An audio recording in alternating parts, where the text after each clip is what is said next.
বাচ্চাদের খাবার সম্পূর্ণ হাতের তৈরি।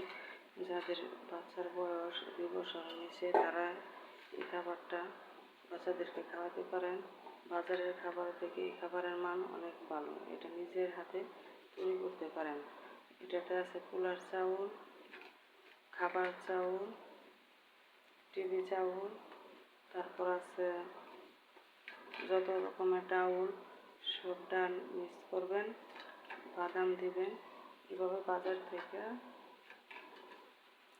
বাঙ্গায়া বুঝছা, তারপর পরিমাণ মতো পানি,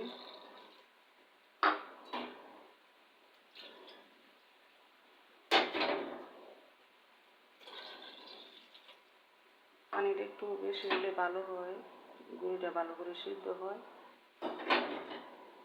পানির পরিমাণটা একটু বাড়িয়ে দিলাম। গ্যাস অন করলাম। যতক্ষণ বলক না আসবে ততক্ষণ পর্যন্ত আস্তে আস্তে একটু একটু করে লাগাতে থাকবেন।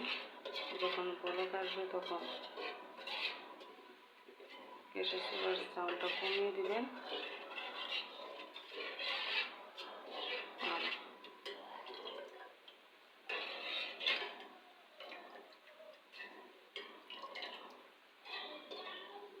খাবারটা যখন খাবেন বাচ্চারা অনেক স্বাচ্ছন্দ্য বোধ করে। এটাতে কোনো চিনি বা লবণ মিশানো হয় না।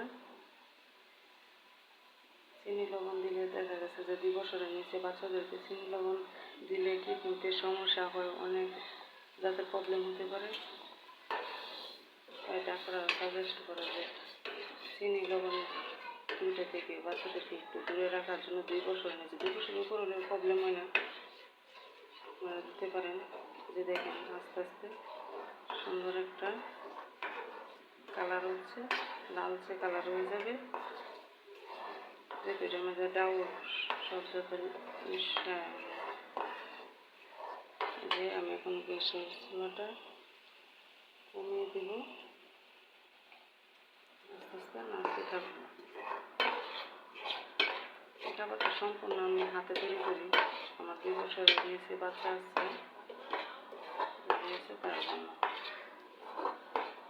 তাকে যত রকমের খাবারই খাওয়াই, এটা না খাওয়ালে সে তার ঘুম হয় না। রাত্রে দিন 3 বার খাওয়াই আমি। এটা সকালে খাওয়াই, দুপুরে খাওয়াই, রাত্রে খাওয়াই, 3 বেলা খাওয়াই। এই যে ঘন হয়ে আসছে,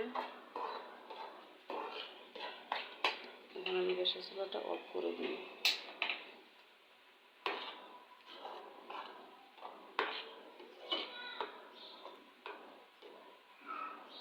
হয়ে গেছে।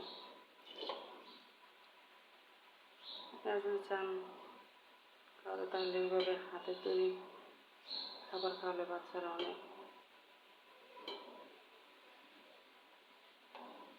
বেটার ফিল করে, আর তাদের পেটে গ্যাস হয় না বা বিভিন্ন রকমের অসুস্থ হয় না। দেখা গেছে যে বাজার থেকে কিনে আনলে ওই খাবারগুলো খেলে অসুস্থ হয়ে পড়ে বাচ্চারা। কিন্তু আপনারা কিন্তু এটা উচ্ছে বানাবেন, ঠিক আছে? কাঁচা বানাবেন না, কাঁচা হলে বাচ্চারা অসুস্থ হয়ে যাবে।